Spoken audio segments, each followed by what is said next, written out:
Bismillahirrahmanirrahim. Assalamualaikum warahmatullahi wabarakatuh.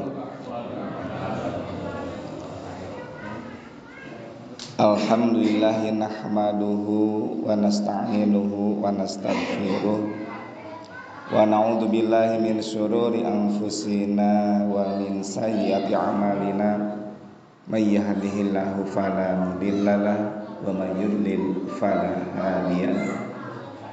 Asyhadu an la ilaha illallah wahdahu la syarikalah wa asyhadu anna Muhammadan abduhu wa rasuluh. Allahumma shalli wa sallim wa barik ala nabiyil karim Muhammadin wa ala alihi wa sahbihi ajma'in. Amma ba'd. Hadirin jamaah rahimakumullah, tidak henti-hentinya kita senantiasa menyampaikan rasa syukur kita kehadirat Allah Subhanahu wa taala atas segala limpahan nikmat, rahmat dan karunia-Nya kepada kita semua, yang sampai saat ini kita masih diberikan kesehatan, kita masih diberikan kesempatan oleh Allah untuk beribadah, untuk mengabdi, untuk melaksanakan apa yang Allah perintahkan kepada kita sebagai umat Islam. Salawat dan salam semoga senantiasa tercurah pada junjungan kita Nabi besar Muhammad sallallahu alaihi wasallam, yang kita jadikan sebagai sosok teladan dalam kehidupan pribadi yang memiliki uswatun hasanah, contoh dan suri teladan yang baik yang harus kita ikuti jejak-jejak langkah beliau manakala tentunya kita ingin mendapatkan nilai-nilai kehidupan yang sesuai dengan kehendak Allah dan Rasul-Nya. Hadirin jamaah rahimakumullah, di dalam kehidupan manusia, siapapun dan dimanapun pasti akan dihadapkan kepada dua kondisi. Kondisi yang pertama adalah ia mendapatkan berbagai macam kejadian di dalam kehidupannya sesuai dengan yang ia inginkan. Jadi ia mendapatkan sesuatu yang sesuai dengan harapan dan keinginannya. Apa saja itu? Ya, kita misalkan diberikan kesehatan, kan kita mengharapkan sehat. Kita diberikan rizki oleh Allah, kita diberikan anak dan keturunan oleh Allah, kita diberikan kalau usaha yang lancar, kan gitu. Istri yang soleh kalau suami yang soleh kalau dia seorang istri, anak-anak yang baik, kehidupan berjalan normal, makan minum cukup, anak bisa disekolahkan. Ini hal-hal kejadian yang memang sesuai dengan yang kita harapkan. Nah, kalau kita katakan segala macam kebaikanlah dalam kehidupan kita, usaha lancar, karir naik terus, badan sehat, kan gitu. Nah, ini satu sisi, seperti itu kehidupan manusia. Tapi kan tidak selamanya seperti itu.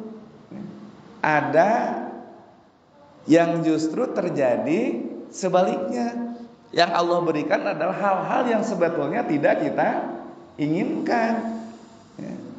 Nggak ada orang yang memohon pada Allah, ya Allah sakitkan saya, nggak ada. Jadi tapi dalam kehidupan manusia kan ada rasa sakit, ya kan?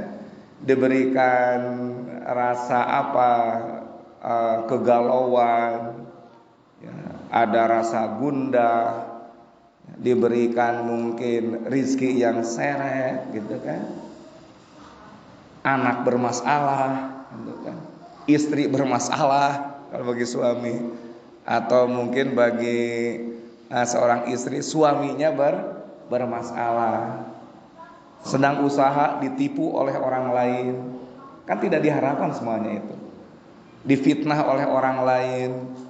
Kita berlaku baik kepada orang, tapi justru orang itu malah berlaku sebaliknya kepada kita. Nah, ini kondisi-kondisi yang seperti itu adalah kondisi-kondisi yang secara umum kita katakan adalah kondisi yang tidak kita inginkan, kondisi yang tidak diharapkan oleh kita. Nah, ternyata dalam kehidupan manusia siklus itu selalu akan terjadi seperti itu, ya. Kadangkala kebaikan yang satu akan mendatangkan keburukan gitu, ya. Keburukan bisa mendatangkan kebaikan gitu. Maka ada satu kisah yang patut kita renungkan, ya. Ceritanya gini, ada seseorang yang usahanya adalah mengandalkan seekor kuda. Ia berjualan keliling kampung lah, pakai kuda, narik gerobak gitu kan. Nah, kuda yang ia miliki hanya satu-satunya. Nah, sehingga selama ini keluarganya dapat dihidupi karena ia berjualan jasa dari seekor kuda. Tiba-tiba kudanya mati, sakit kemudian mati gitu kan. Karena ia terpukul. Ia menganggap wah ini satu musibah yang sangat besar. Ini tidak merupakan satu hal yang tidak saya harapkan. Kalau kuda ini mati, gimana saya bisa usaha? Ya. Nah, maka untuk menenangkan hatinya, ia mendatangi seseorang, katakanlah seorang ulama yang dipandang sangat bijak lah. Ia ingin mendapatkan pencerahan gitu. Nah, ia mengadukan kepada ulama tadi, saya mendapatkan musibah yang terbesar dalam hidup saya. Saya kehilangan seekor kuda, tempat usaha saya. Nah, bagaimana menurut engkau wahai ulama? Nah, maka ulama ini menjawab, Anda mengatakan itu musibah yang paling besar. Kalau saya katakan mungkin ya, mungkin tidak. Ia menjawab hanya dua kalimat itu saja. Ini mengeluh, ingin diberikan support gitu kan, dicerahkan pikirannya. Malah dijawab dengan pernyataan tadi, mungkin iya, mungkin juga tidak. Ia pulang dengan kecewa gitu kan. Wah, saya tidak mendapatkan nasihat apa-apa ini. Nah, kemudian esok harinya, ya, tiba-tiba di rumahnya ada seekor kuda yang sudah ditambatkan di tempat kuda yang biasa ia tambatkan di situ gitu.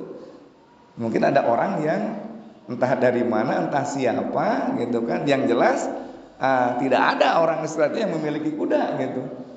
Ya mungkin ada orang yang memberi atau apalah gitu. Nah, sehingga ya alhamdulillah ternyata kalau saya kemarin mengatakan ini adalah hal yang terburuk yang saya alami, sekarang ini hal yang terbaik yang saya alami.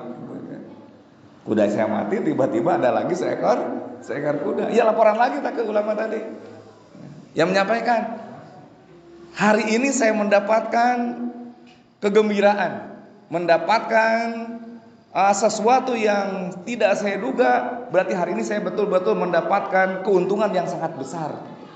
Apa? Saya mendapatkan kembali seekor kuda yang lebih sehat, yang lebih kuat, yang lebih besar gitu. Ulama tadi ngasih menjawab yang sama. Bisa ya, bisa juga tidak gitu kan. Ya kecewa lagi. Kok responnya hanya itu saja sih, bisa ya, bisa tidak, mungkin ya, mungkin tidak. Jelas-jelas saya ini mendapatkan keuntungan yang besar. Kemarin mendapatkan kerugian yang besar juga seperti itu gitu. Akhirnya dia pulang lagi. Nah, ternyata dia memiliki seorang anak. remaja lah gitu, mejehna gagah. Nah, ya ingin mencoba kuda yang baru itu, yang lebih kekar, yang kuat gitu. Akhirnya tanpa sepengetahuan ayahnya ya naik kuda. Nah, tiba-tiba ketika dinaiki kudanya sedikit berontak, akhirnya anak itu jatuh. Ketika jatuh, kakinya patah, nggak bisa berjalan. Nah, ia katakan lagi, Masya Allah, saya mendapatkan musibah terbesar lagi dalam hidup saya. Ini anak saya gimana nanti akan bisa membantu saya? Gimana yang akan bisa melanjutkan usaha saya kalau anak saya lumpuh seperti ini gara-gara kakinya patah? Yang laporan lagi, ceritakan lagi kejadiannya seperti itu. Hari ini saya mendapatkan musibah terbesar lagi. Anak saya yang menjadi tumpuan harapan saya ternyata lumpuh sekarang. Gara-gara kakinya memang patah jatuh dari kuda. Dengan tenang ulama tadi juga masih mengatakan bisa ya, bisa tidak gitu. Ya pulang lagi dengan kecewa. Ini setiap kali saya datang bingung mendapatkan hanya ungkapan bisa ya, bisa tidak. Mana nasihat buat saya, mana support, dukungan untuk saya gitu. Jelas si orang tadi gitu kan. Nah kemudian dia pulang lagi dan beberapa hari kemudian terjadilah ya mungkin semacam peperangan lah gitu. Ada perang gitu. Ada perang yang melibatkan wilayahnya dengan wilayah yang lain. Karena kekurangan pasukan, maka di wilayahnya itu mengambil para pemuda yang memang masih kekar, masih kuat untuk dilibatkan dalam berperang gitu. Dan ternyata pengalaman yang sudah-sudah ketika sudah ikut berperang tidak ada jaminan bisa akan kembali. Ia bersyukur lagi. Kenapa? Karena anaknya dalam keadaan kakinya lumpuh, patah kakinya tidak. Nah, maka tidak dilibatkan dalam berperang. Aja ia bersyukur lagi. Kemudian dia renungi jawaban dari ulama tadi. Mungkin inilah yang dimaksudkan bisa ya, bisa benar ataupun bisa salah gitu. Jadi relatif. Ya, artinya tidak akan selamanya seperti itu gitu. Nah orang tadi ternyata kalau kita ukur, pertama dia mengeluh rugi. Kemudian yang kedua untung, ganti kuda lagi. Yang ketiga rugi lagi, anaknya patah. Yang keempat ya untung lagi, anaknya tidak dilibatkan dalam berperang. Nah seperti itulah sebetulnya kondisi kehidupan yang dialami oleh setiap manusia. Oleh kita semua juga sama. Ya, artinya siklus itu akan selalu terjadi antara yang kita harapkan dengan yang tidak kita harapkan, itu akan selalu hadir dalam kehidupan kita. Dan ternyata hadirin rahimakumullah, kalau kita lihat dalam surat Al-A'raf, surat yang ke-7 ayat 168, Allah sampaikan wa balaunahum bil hasanati wassayyiati la'allahum yarji'un. Allah akan menguji dan kami menguji mereka, kata Allah, dengan berbagai macam kenikmatan yang baik-baik. Dan juga Allah akan menguji mereka dengan sesuatu yang buruk yang tidak diharapkan oleh kita. La'allahum yarji'un ujungnya. Semuanya itu agar kita kembali kepada Allah. Nah, jadi dengan demikian yang harus kita pahami bahwa Allah menguji kita itu sebagai manusia, sebagai hambanya, bisa dengan kebaikan-kebaikan, tapi Allah pun bisa menguji kita dengan berupa apa? Keburukan-keburukan. Nah cuma yang menjadi kebiasaan kita, jarang kita mengatakan, aduh saya sedang diuji dengan apa? Dengan banyak harta. Jarang. Aduh saya sedang diuji oleh Allah dengan apa? Jabatan naik terus. Nah jarang kita mengatakan. Biasanya kita mengatakan diuji itu dengan apa? Dengan kesusahan, dengan keburukan, dengan bencana gitu.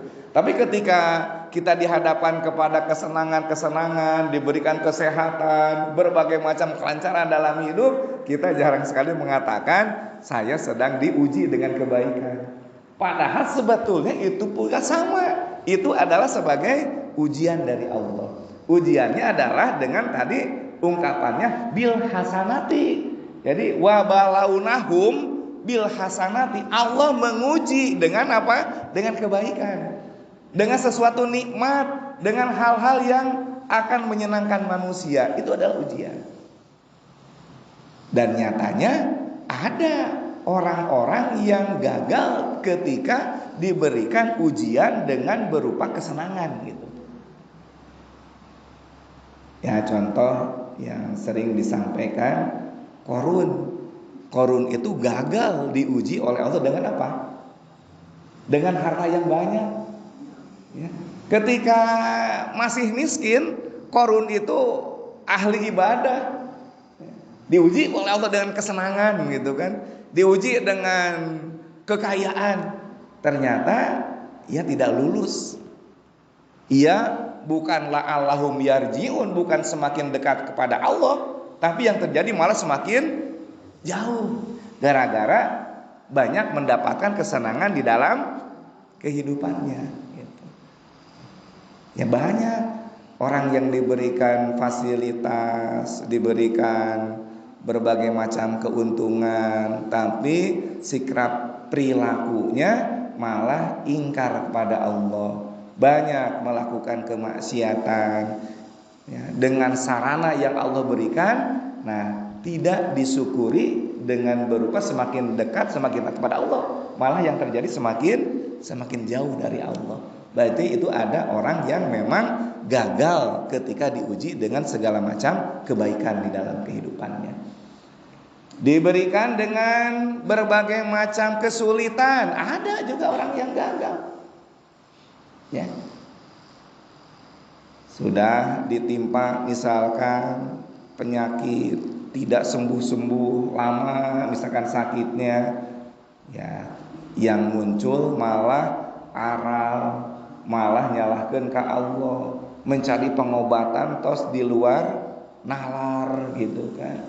Nah, ini berarti dia sudah apa? Ketika diuji dengan sakit, ya, bukan malah semakin mendekatkan diri kepada Allah, padahal sebetulnya ketika kita ditimpa sakit, kita sabar dengan sakitnya itu akan menggugurkan dosa-dosa kita gitu.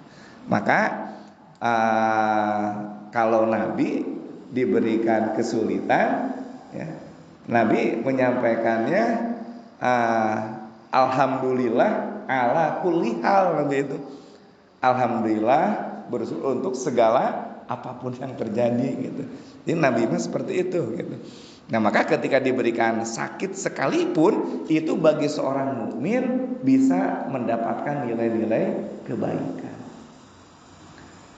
Nah, sekarang saudara-saudara kita ditimpa kesulitan di Cianjur.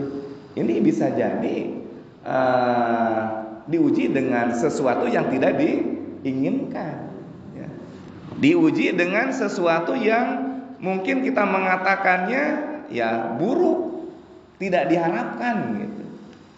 Dan bisa jadi nanti ada orang-orang yang lulus dengan ujian kesulitan itu, dan ada juga mungkin orang-orang yang tidak lulus dalam ujian itu.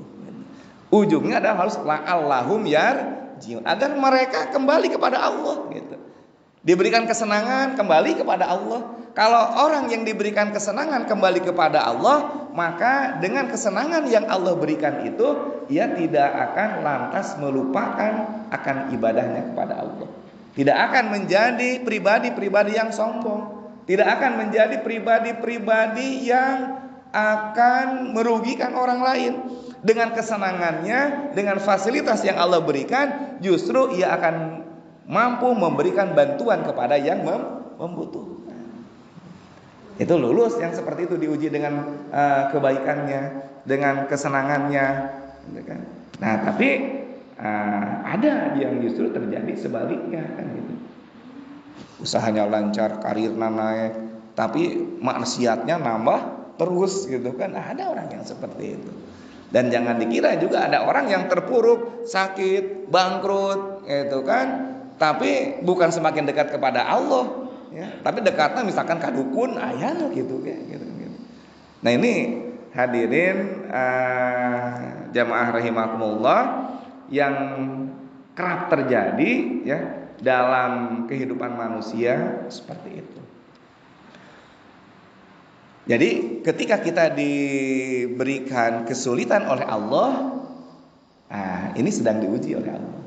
Ketika kita diberikan kesenangan oleh Allah, ini pun sedang diuji oleh Allah. Harus mampu menghantarkan kepada kita adalah sikap yang la'allahum yarji'un, kembali kepada Allah. Nah, hadirin jamaah sekalian, terkait dengan dua hal tadi, ya, kalau kita sikapi dengan berlandaskan kepada ayat yang ada di dalam Al-Quran, kalau kita simak misalkan dalam surat 4 ya, surat An-Nisa ayat yang ke-79, Allah menyampaikan ma asobaka min hasanatin faminallah wa ma asobaka min sayyiatin famin nafsik. Nah, jadi apa saja nikmat, segala macam kebaikan yang kamu peroleh itu adalah dari Allah. Dan segala macam bencana yang menimpamu, berbagai macam keburukan yang menimpamu, maka itu adalah famin nafsi, sumbernya dari dirimu sendiri. Nah, jadi sumber segala keburukan itu adalah dari diri kita sebagai manusia. Sumber kebaikan itu dari siapa? Dari Allah. Jadi ketika kita diuji oleh Allah dengan kesulitan, ini berarti tong nyalahkan ke Allah, tapi introspeksilah terhadap diri kita sendiri. Nah, jadi ayat ini sebetulnya ngajak kepada kita sebagai umat Islam, ketika kita dihadapkan dengan berbagai macam kesulitan, dihadapkan dengan berbagai macam musibah yang terus-menerus, diberikan bencana oleh Allah, yang harus dilakukan adalah introspeksi terhadap diri sendiri. Nah, alamat ini kalau diberikan kepada orang ya nggak bijak juga. Ada orang yang terkena musibah, langsung bukan kita tolong, meureun we maneh mah loba dosa. Enggak juga harus berkata seperti itu. Itu lebih bagusnya dialamatkan kepada siapa? Kepada diri kita. Untuk introspeksi diri kita, jangan untuk menjustifikasi orang lain. Ada orang lain kesulitan, meureun we maneh mah jauh ti Allah, meureun we maneh mah loba dosa. Enggak seperti itu.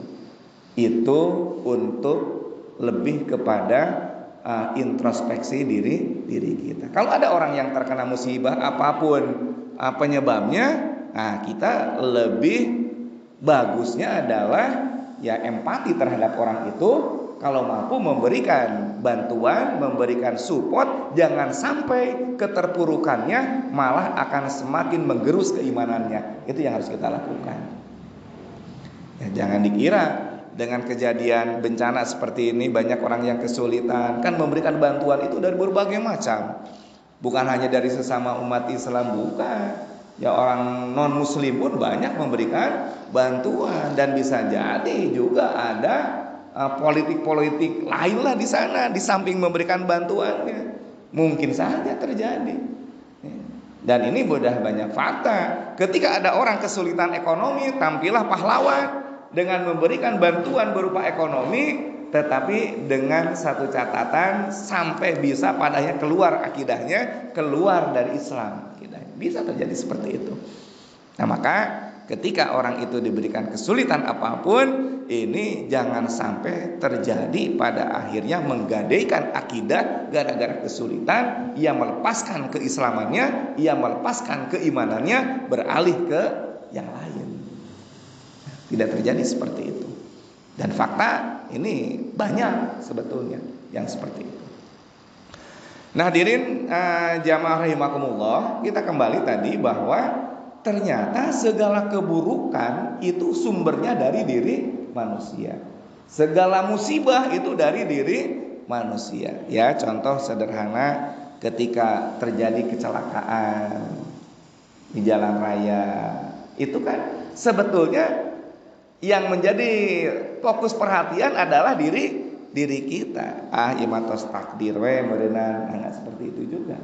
Walaupun memang segala keputusan, segala ketetapan dari Allah gitu kan. Nah, tapi ada upaya yang menjadi penyebab kenapa itu bisa terjadi. Contoh misalkan banjir. Ya, banjir kan kalau ditelusuri ternyata banyak faktor yang menjadi penyebabnya adalah manusia. Tidak menutup kemungkinan bencana gempa sekalipun itu bisa jadi ada kontribusi dari diri manusia. Ya, sangat mungkin itu. Ya. Sebab gempa itu, bencana itu tidak dengan serta-merta terjadi, enggak. Ada Allah yang menggerakkan itu, gitu. Ada Allah yang menggerakkan bumi. Ya, walaupun ditelusuri secara sains terjadi patahan lempeng mana kan bisa terjadi itu. Tapi kan itu sebetulnya ada Allah di balik itu semua, gitu kan. Nah, maka ini bisa jadi kalau kita memahami satu bencana, maka bencana itu bisa 3 kemungkinan. Ya. Yang pertama, bencana dikatakan sebagai azab. Sebagai azab dari Allah. Bagi siapa? Bagi para pelaku kemaksiatan, para pelaku dosa. Ya. Itu diazab oleh Allah dengan bencana. Tapi ketika Allah menurunkan azab kepada satu wilayah, satu kawasan, maka yang baik pun ya, akan terkena dampak. Yang baik pun, yang soleh sekalipun, ahli ibadah pun akan terkena akibatnya, dampaknya. Padahal Allah masalah mengazab orang ini bukan, tapi Allah mengazab para pelaku kemaksiatan, para pelaku dosa kalau diazab. Tapi dampak dari azab itu juga akan dirasakan bencananya oleh orang-orang yang baik sekalipun, orang-orang yang soleh sekalipun. Cuma beda nilai, ya, beda nilai. Kalau yang tadi mah jelas-jelas azab, murka Allah terhadap orang ini, bukan murka Allah, bukan gitu. Jadi kejadiannya sama, tapi akan melahirkan nilai yang berbeda. Ya, kalau sudah berupa azab itu mah siksa hati Allah, siksa di dunia, dan nanti akan mendapat siksa lagi di mana? Di akhirat. Gitu. Nah, tapi ketika orang itu soleh, orang itu taat, orang itu patuh, orang itu ahli ibadah, walaupun terkena dampak sampai meninggal sekalipun, ini tetap tidak termasuk azab bagi orang yang seperti itu. Nah, jadi yang pertama itu ya, bencana tadi sebagai azab. Allah mengazab manusia dengan berbagai macam cara, ya, bisa dengan banjir, bisa dengan suara halilintar yang mengguntur, bisa dengan angin, bisa dengan gempa, bisa dengan longsor. Itu semua adalah bisa berupa sebagai azab. Tapi bagi orang-orang yang dolim, bagi orang-orang pelaku kemaksiatan, ini bisa kita lihat misalkan di dalam surat Al-Mu'minun, ya, surat yang ke-23, ya, Allah sampaikan di dalam ayat yang ke-41, ya, Allah sampaikan fa ahadat humus soihatu bil haqq faja'alnahum gusaan fa'budzal lil qaumil zalimin. Maka dimusnahkanlah mereka oleh suara yang mengguntur dengan hak, dan kami jadikan mereka seperti sampah banjir, maka kebinasaanlah bagi orang-orang yang zalim itu.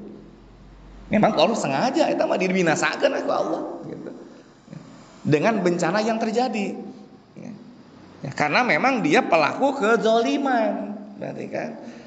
Jadi Allah dimusnahkan, gitu, ya, dihilangkan dengan azab itu. Atau bisa dilihat dalam surat Saba, ya, surat yang ke-34, ya, di ayat yang ke-16 dan 17. Kita lihat.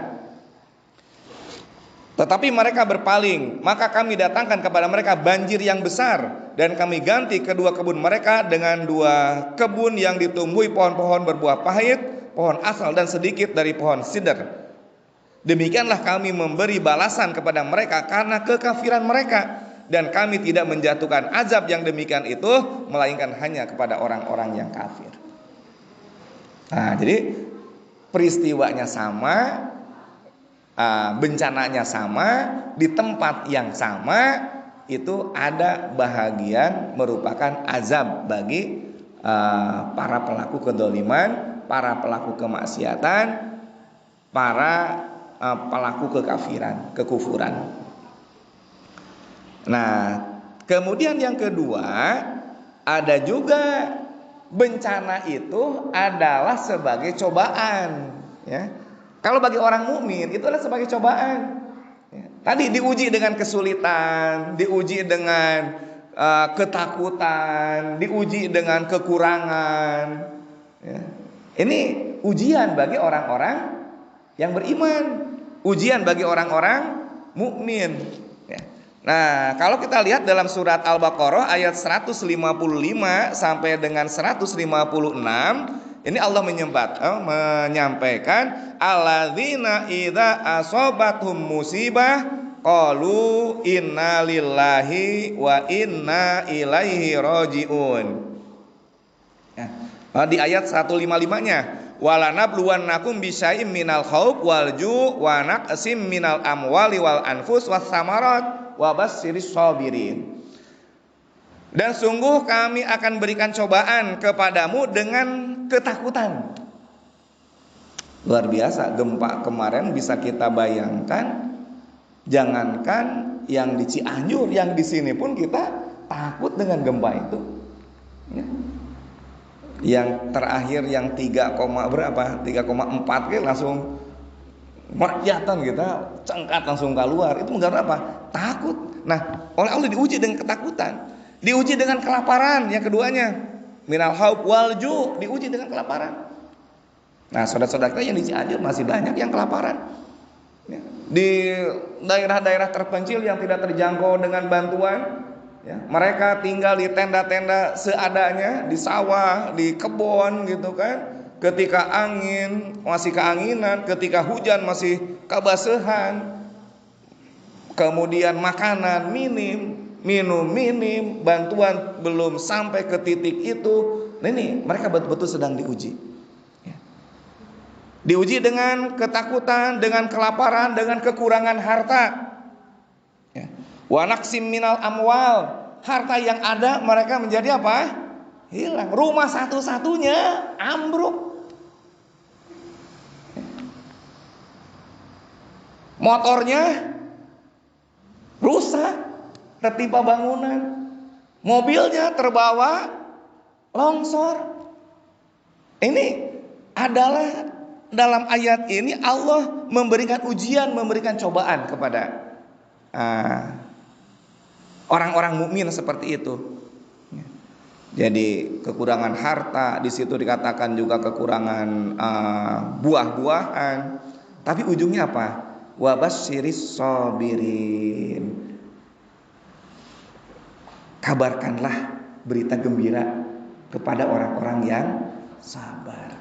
Jadi kata kuncinya, mereka yang diuji dengan berbagai macam ujian tadi, yang semuanya itu adalah tidak diharapkan, tidak diinginkan, ketika dia dalam keadaan sabar, seperti apa diantaranya? Ungkapan yang terjadi adalah alladzina idza asobatum musibah qalu inna lillahi wa inna ilaihi rajiun. Ketika mereka ditimpa musibah, mereka mengatakan inna lillahi wa inna ilaihi rajiun. Pasrahkan ke Allah. Asal lagi dari Allah, kembalikan lagi kepada siapa? Kepada Allah. Itu orang yang sabar. Sabar tapi tidak melakukan amal soleh, bagaimana? Ya salah kan?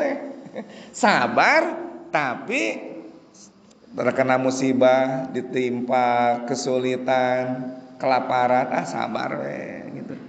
Tapi datang waktu sholat, nggak laksanakan sholat misalkan. Nah, itu mah minus kan? Sabar, tapi sabar ini kan tidak berdiri sendiri, ya. Sabar itu harus digandeng dengan amal soleh. Ya. Kalau kita lihat dalam surat 11, ya, surat Hud ayat yang ke-11, illal ladzina sabaru wa amilus solihat. Kecuali orang-orang yang sabar dan beramal solih, ulaika lahum maghfiratu wa ajrun kabir. Mereka itulah orang-orang yang mendapatkan ampunan Allah dan akan mendapatkan nilai pahala yang besar. Nah, bagi siapa ditimpa musibah, ia sabar, kemudian tetap ia melakukan amal soleh dalam kesulitannya itu. Itulah yang oleh Allah dijanjikan dosa-dosanya akan diampuni. Ulaika lahum maghfiratun, akan diberikan ampunan oleh Allah. Bahkan bukan hanya ampunan, wa ajrun kabir, ya, diberikan nilai pahala gitu, yang kabir, yang besar. Nah, berarti kalau begitu, ketika ia lulus diuji dengan kesulitan, lulus diuji dengan hilangnya harta, lulus diuji dengan kekurangan makan, lulus diuji dengan ketakutan-ketakutan yang diberikan kepadanya, nah hasilnya adalah itu. Berarti sebetulnya tidak rugi. Tidak rugi. Allah akan mengampuni dosanya, dan Allah akan memberikan nilai yang besar kepada orang yang seperti itu, ya. Jadi sabar ternyata juga tidak berdiri sendiri. Sabar itu harus dibarengi dengan amal soleh. Nah, hadirin rahimakumullah, yang ketiga, bisa jadi bencana itu adalah sebagai satu peringatan Allah. Bagi mereka yang suka sedikit lalai, bagi mereka yang ibadahnya tidak istiqomah, bagi mereka yang masih aya resep karena maksiat, dengan bencana itu Allah memberikan teguran sebetulnya. Diingetan ku Allah itu. Jangan sampai dalam dirinya ketika ia melakukan keburukan, ketika ia melakukan kemaksiatan, tiba-tiba diberikan bencana kemudian meninggal, yakin itu adalah su'ul khatimah, akhir yang buruk. Jadi jangan lantas kita merasa tenang, insya Allah orang mah keur di masjid ayeuna moal terjadi naon-naon. Nggak bisa juga seperti itu, ya. Nah, kalaupun terjadi, ya insya Allah husnul khotimah, ada melakukan amal soleh, sedang melakukan kebaikan gitu. Nah, tapi yang harus diwaspadai adalah ketika kita sedang melakukan keburukan, sedang melakukan kedoliman kepada Allah, sedang melakukan maksiat kepada Allah. Jadi diingatkan oleh Allah. Dan peringatan itu bukan hanya untuk mereka yang di sana, peringatan itu berlaku untuk semuanya, termasuk bagi kita berlaku peringatan ini, gitu kan. Nah, maka pantas kalau di dalam Al-Qur'an sering kita menemukan ayat afa amintum atau amintum atau amintum. Apakah kamu akan merasa aman-aman saja, gitu kan. Ini peringatan, teguran dari Allah, gitu ya. Jadi intinya ya kita jangan merasa aman, ya aina keur sehat misalkan, aman we sehat, kita melakukan keburukan, melakukan kemaksiatan, tiba-tiba Allah mengambil nyawa kita, ya rugilah seperti itu. Padahal doa yang sering kita ungkapkan apa? Allahumma inni as'aluka husnul khotimah atau husnal khotimah. Ya Allah, kami mohon kepadamu agar kita mendapatkan husnul khotimah. Wa na'udzubika min su'ul khotimah, dan jauhkan dari akhir yang buruk. Nah, tentunya kalau kita mengatakan akhir yang buruk, ya janganlah berarti kita melakukan keburukan, sebab kita tidak tahu akhir hidup kita di mana, akhir hidup kita sedang apa. Ini rahasia Allah. Ya. Allah merahasiakan. Kita tidak akan tahu meninggal di mana, kapan waktunya, sedang apa. Nah, ini teknologi itu nggak bisa menjangkau itu semua. Jangankan seperti itu, secanggih-canggihnya teknologi untuk mendeteksi gempa saja nggak bisa, Pak. Nggak bisa. Berikutnya gempa akan terjadi di mana? Berapa skala Richter? Nggak bisa. BMKG hanya bisa melaporkan ketika kejadian sekian menit kemudian barulah di WA berseliweran kan, terjadi gempa di pusatnya di apa, kedalaman berapa, kekuatannya berapa. Nah, hanya bisa itu saja, melaporkan yang sudah terjadi. Yang belum terjadi mah tetap nggak bisa. Ya apalagi sampai detail kita akan hidup sampai kapan, kemudian meninggal kita nanti akan di mana, ketika sedang apa. Nah, ini tidak akan ada teknologi yang bisa sampai ke sana. Nah, makanya orang mah panginten ya siap-siap gitu kan. Ya, karena tidak tahu ya kan, ya, tidak tahu kapan, tidak tahu di mana, tidak tahu sedang apa. Cuma ada satu penjelasan, biasanya seseorang itu meninggal itu sesuai dengan kebiasaan ketika hidupnya.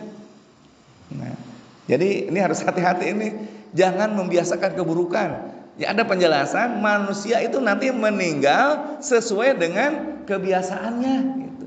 Nah, mudah-mudahan kebiasaan orang itu kebiasaan baik lah gitu. Kebiasaan ibadah ngabdi pada Allah sehingga nanti pas meninggal pun dalam keadaan baik seperti itu. Ada kebiasaan tukang main judi mautna main judi misalkan. Ada orang yang pelaku kemaksiatan perzinahan, ada meninggal sedang zina, ada tukang sepak bola meninggal sedang main bola, aya teu? Aya nu keur tinju ininya, aya nu keur dangdutan dina panggung gitu, tiba-tiba meninggal. Ada orang yang sedang ceramah seperti ini, tiba-tiba ngulahek gubrak meninggal. Ada orang yang sedang sholat. Nah, kita kira-kira dalam keadaan apa nanti meninggal kita? Nah, dalam keadaan apapun kita berharap husnul khotimah. Ya. Nah, tentunya husnul khotimah dalam keadaan apapun pasti yang baik-baik kan, nggak mungkin. Aduh, husnul khotimah keur naon? Keur mabok gitu. Nya moal husnul khotimah teh meureunna. Aya husnul khotimah keur mabok koplosan. Nah, ini hadirin jamaah rahimakumullah. Jadi Allah sedang menegur ya, dengan mencari teguran. Teguran Cianjur juga adalah teguran untuk Sukabumi. Ya, teguran Cianjur adalah teguran untuk semuanya. Allah bisa saja menjadikan seperti itu. Ya, Allah bisa saja ketika kemaksiatan semakin banyak, Allah mengazab kepada satu wilayah, satu tempat. Maka walau bagaimanapun kita harus memiliki kepedulian. Maka disinilah perlu adanya apa?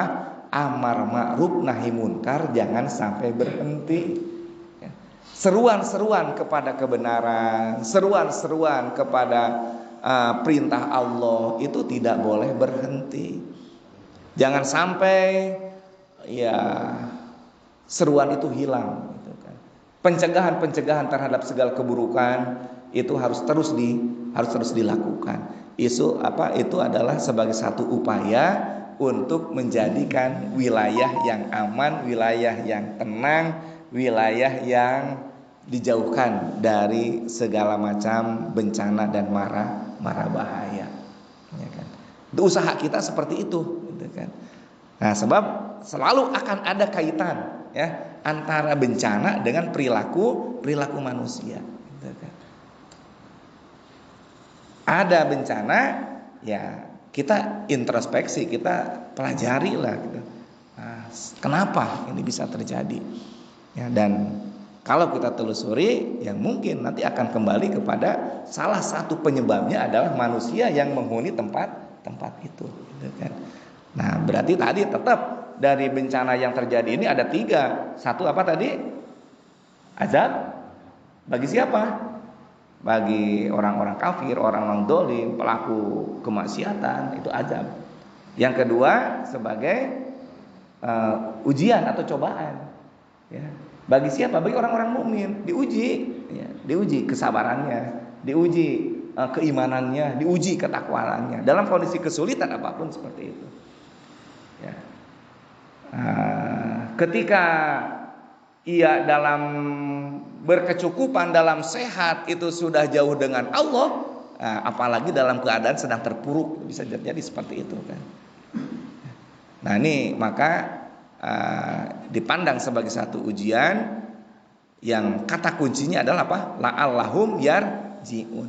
Itu diuji agar kita tetap manteng kasaha ke Allah, agar tetap kita tidak terpengaruh, kita tidak tergeser kepada hal-hal yang merupakan penyimpangan-penyimpangan dan pelanggaran-pelanggaran dalam kehidupan ini gitu. Nah, dan yang ketiga adalah sebagai teguran dari Allah, diingetan ke Allah gitu. Ya. Nah, sehingga kalau sudah diingetan, nah berarti kita akan terus menjaga amal kita. Ya, kita akan terus mempersiapkan diri kita. Ya, ada orang mah berarti karena maut mah tinggal nunggu berenang. Ya, pasti akan sampai kepada kita. Nah, permasalahannya mau sedang apa nanti kita meninggal itu, gitu kan. Nah ini mudah-mudahan hadirin jamaah rahimakumullah, ya, kita ya nanti ketika dipanggil oleh Allah itu dalam keadaan husnul khotimah, ya. Tidak berhenti kita mendoakan diri kita, ya, mendoakan terhadap diri kita masing-masing, ya, saudara kita, keluarga kita, orang-orang yang terkasih yang kita cintai, kita doakan yang masih hidup ini mudah-mudahan nanti pada saat menghadap Allah, pada saat dipanggil Allah, pada saat menemui azal, itu semua dalam keadaan husnul khotimah. Dan kita senantiasa memohon kepada Allah mudah-mudahan wilayah kita ini, ya, tetap menjadi wilayah yang aman, wilayah yang dijauhkan dari segala bala, dari segala bencana, dari segala musibah, dan harus ditopang dengan penghuni wilayah itu untuk tetap istiqomah dalam ketaatan kepada Allah. Nah ini saja hadirin jamaah rahimakumullah yang saya sampaikan, ya. Dan satu hal lagi sebetulnya masih ada ya. Satu hal lagi yang saya sampaikan, Allah menjelaskan di dalam surat Ali Imran, ya. Ali Imran itu surat yang ketiga. Kalau kita lihat di ayat 146, ya. Surat ketiga Ali Imran ayat 146. Wa ka'ayyim min nabiyyin qatala ma'ahu ribbiyuna katsir fama wahanu lima asobahum fi sabilillah wa ma dha'ufu wa mastakanu wallahu yuhibbus sabirin. Di sini intinya mereka tidak menjadi lemah karena bencana yang mereka terima gitu, ya. Dan tidak lesu, tidak menyerah gitu. Nah jadi inilah ayat motivasi dari Allah, ketika diberikan bencana mengena kepada siapapun, maka kita tidak boleh menjadi lemah dengan bencana itu, tidak boleh menjadi lesu, dan tidak boleh menyerah gitu. Artinya kita tetap istiqomah dalam kebaikan, tetap istiqomah dalam ketaatan, yang dalam Al-A'raf 186 tadi adalah la'allahum yarji'un. Jadi kita kembali kepada Allah. Nah, mudah-mudahan ya kita mohon ya, kepada Allah kita semua diberikan kesehatan, ya, diberikan ya hal-hal yang baik, dan manakala ada hal yang tidak kita inginkan menimpa kita, maka satu hal saja kata kuncinya, sabar di dalamnya dan terus dibarengi dengan amal soleh. Insya Allah itu akan menjadi nilai yang sangat baik bagi kita dalam menjalani kehidupan di muka bumi ini. Dan mudah-mudahan Allah mengampuni atas segala dosa-dosa kita, dan ke depan Allah senantiasa membimbing untuk tetap kita istiqomah dalam ketaatan kita kepada Allah. Demikian yang saya sampaikan. Terima kasih atas perhatiannya.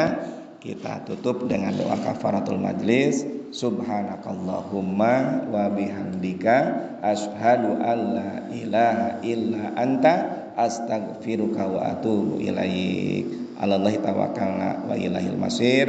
Assalamualaikum warahmatullahi wabarakatuh.